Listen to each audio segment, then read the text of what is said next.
Hi all, this is Syed Haider Ali and welcome to our YouTube channel Smart Indian Model School. Hope you all are fine. Okay. आज का हमारा topic है decision control statements और we can say that decision making statement, जिनमें सबसे पहले हैं if else. Okay. कभी कभी क्या होता है कि हम एक प्रोग्राम में अब तक जो हमने प्रोग्राम करे सिंपली हम 2 नंबर्स या 3 नंबर या 1 नंबर इनपुट करा रहे थे यूज़र से या ख़ुद असाइन कर देते थे और उस पर कुछ ऑपरेशन परफॉर्म करते थे. अर्थमेटिक ऑपरेशंस हम परफॉर्म कर लेते थे या लॉजिकल ऑपरेशन, कोई भी टाइप का ऑपरेशन हम परफॉर्म कर लेते थे. उन 2 नंबर्स को सम कर देते थे, उन 2 नंबर्स को सब्ट्रैक्ट करते थे या मल्टीप्लाई या कोई भी और ऑपरेशन आप परफॉर्म करते थे. बट अब हमें कोई ऐसा ऑपरेशन परफॉर्म करना है जिसमें हमारे प्रोग्राम को एक डिसीज़न लेना है. अब तक कोई भी डिसीज़न नहीं लेना था, हम एक इंस्ट्रक्शन देते थे कि इन दोनों नंबर्स को सम करना है, तो वो प्रोग्राम उन दोनों नंबर्स को सम कर देता था. बट अब हम कंप्यूटर के ऊपर एक डिसीज़न मेकिंग स्टेटमेंट बनाने वाले हैं कि कंप्यूटर ख़ुद हमारा या इंटरप्रेटर हमारा ख़ुद डिसीज़न ले कि उन दोनों ऑप्शंस में से जो भी 2 ऑप्शन हमने उससे प्रोवाइड करे होंगे कौन सा करेक्ट है और कौन सा नहीं. फॉर एग्ज़ाम्पल कहाँ हम डिसीज़न लेना चाहते हैं. हमने एक प्रोग्राम बनाया, एक स्टूडेंट का रिकॉर्ड एंटर कराया और उसमें देखा कि उसकी परसेंटेज 33 से कम है तो वो फेल है, ज़्यादा है तो वो पास है. ओके. उसके अलावा इवन और ऑड हमें चेक करना है. उसके अलावा हमें चेक करना है कि कोई पर्सन, जैसे कि यहाँ पर एक एग्जांपल दिया हुआ है, वोट के लिए एलिजिबल है या नहीं है, तो वो चेक करना है.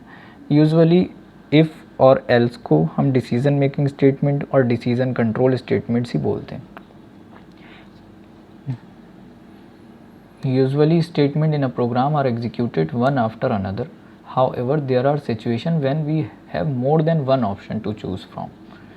Based on the outcome of certain condition, this can be done using if-else conditional statement.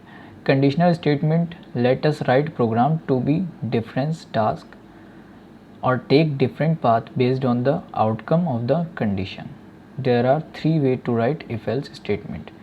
अभी हम फर्स्ट वे ही पढ़ेंगे इसमें और एलिफ भी पढ़ेंगे. ओके. सबसे पहले क्या होना है, मैं सीधा डायरेक्ट आप लोगों को वो एग्ज़ाम्पल के थ्रू ही बताता हूँ.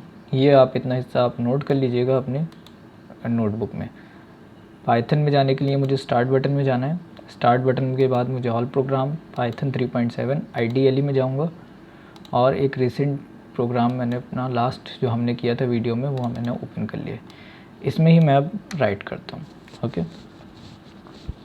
सबसे पहले हम क्या करते हैं, हम एक कमेंट, अच्छा पाइथन में कमेंट भी बता दूं मैं आपको कि हैश के आगे हम जो भी लाइन लिखेंगे वो कंसीडर नहीं करेगा इंटरप्रेटर, उस लाइन को इग्नोर कर देगा. ठीक है. उस लाइन को इंटरप्रेट नहीं करेगा, ट्रांसलेट नहीं करेगा. तो कमेंट्स क्यों होते हैं? कमेंट्स हमारी रीडेबिलिटी के लिए होते हैं कि हमें कोई लाइन समझ में नहीं आ रही थी, हमने कोई लाइन कहीं से पढ़ी और एक लॉजिक बना के लिखा, हमने उसके आगे एक कमेंट लिख लिया कि हमने ये इसलिए करा है अपनी अंडरस्टैंडिंग के लिए. तो वहाँ पे इंटरप्रेटर उसे रीड नहीं करेगा, बट हमारी रीडेबिलिटी के लिए वो वहाँ पर लिखा होगा. फॉर एग्ज़ाम्पल मैं यहाँ पर अब नाम लिख देता हूँ इसका.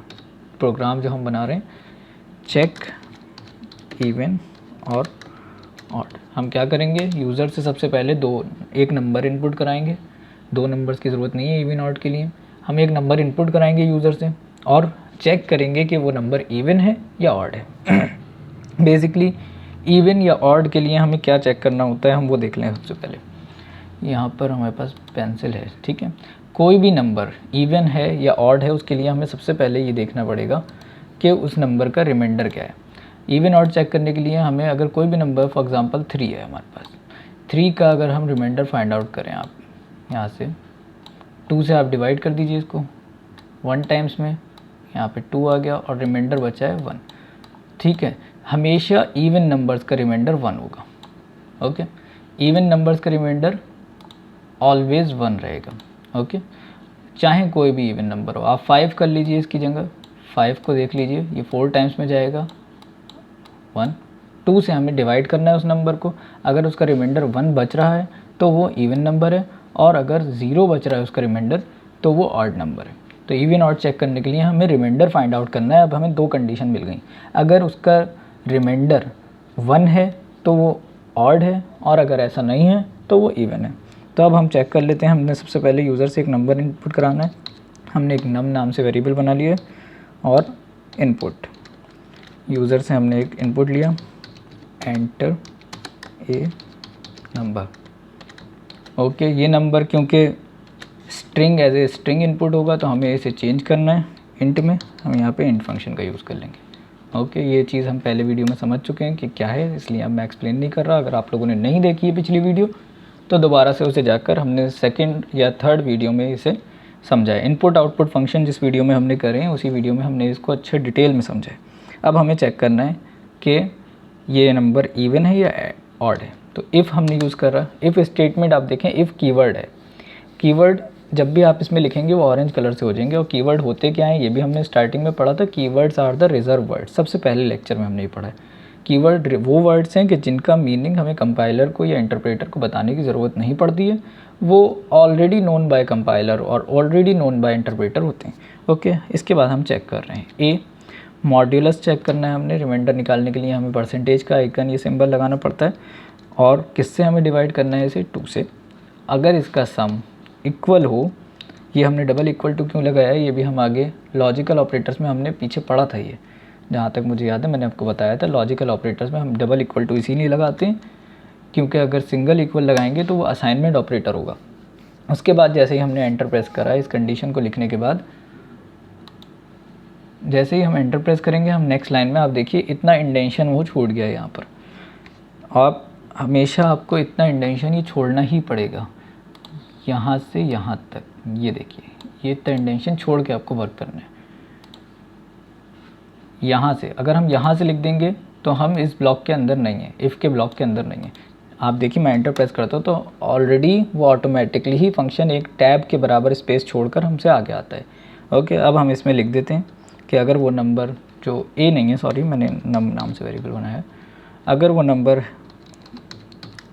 का मॉड्यूलस और रिमाइंडर 2 आ रहा है, 2 से डिवाइड करने पे 0 आ रहा है, तो हमें वो नंबर चाहिए सबसे पहले नम, और उसके बाद हम लगा देते हैं इज़ इवन।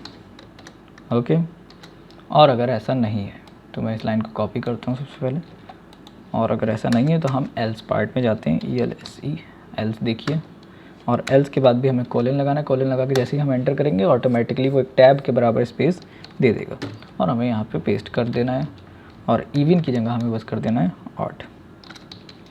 ओके, आज का वीडियो थोड़ा सा लंबा हो जाएगा, हम रन कर रहे हैं। ओके, हमने एक नंबर यूज़र से वो एंटर करवाने को कह रहा है, हमने एक नंबर एंटर कराया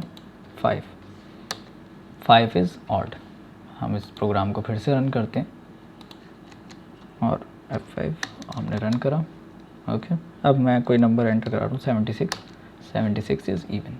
हम कोई भी नंबर इनपुट कराएं वो अब उसका रिमाइंडर फाइंड आउट करेगा, और उसका रिमाइंडर अगर 1 आ रहा है तो वो नंबर ऑड होगा, अगर रिमाइंडर 0 है तो वो नंबर इवन है।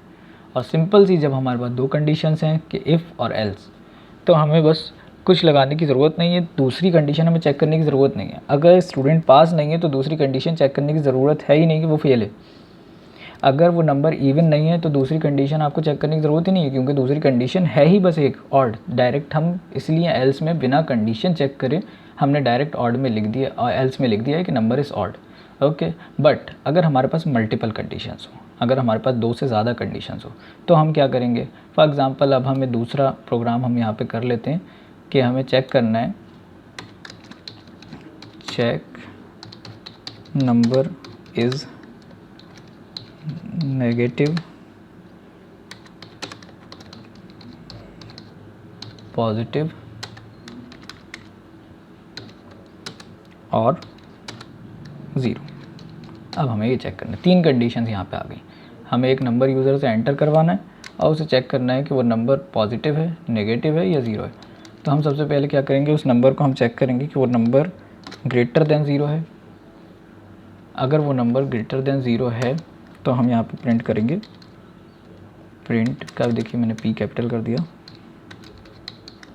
प्रिंट नंबर चाहिए हमें सबसे पहले, उसके बाद हम करेंगे इज़ पॉजिटिव अगर 0 से बड़ा है। ओके, और यहाँ पे हम सेमीकोलन क्लोज कर देंगे। ठीक है। उसके बाद हम चेक करेंगे दूसरी कंडीशन। दूसरी कंडीशन जब हमें चेक करनी है तो हमें इफ़ नहीं लिखना, हम लिखेंगे एलिफ। एलिफ में हम लिखेंगे नंबर इज़ लेस देन 0। अगर वो नंबर 0 से छोटा है तो हमें प्रिंट करना है नंबर इज़ नेगेटिव। ओके। और अब एक लास्ट कंडीशन हमारी आती है एल्स। और अगर वो ना 0 से बड़ा है ना 0 से छोटा है तो एक लास्ट कंडीशन हमारे पास बचती है ये कि प्रिंट नंबर इज़ 0। ओके, हम इसे रन करते हैं। एक एरर आ गई है क्या? ओके, मैंने ये कौन सी एरर है